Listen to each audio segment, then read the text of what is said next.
পাল তুই লাগাতে মাঝি নে বইখানে যাবো সোনা মুখে জানবে কেমন আছে মাঝি নে বইখানে।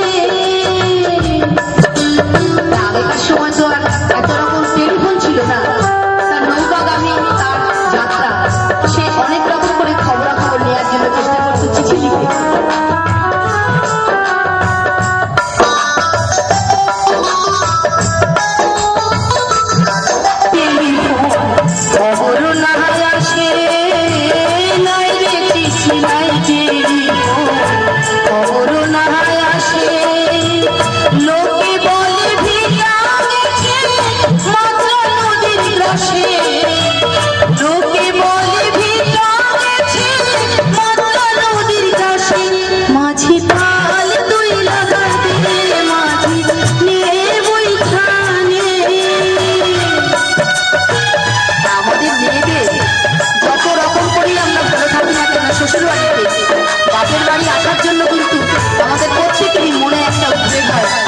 কিরকম আছে সবাই।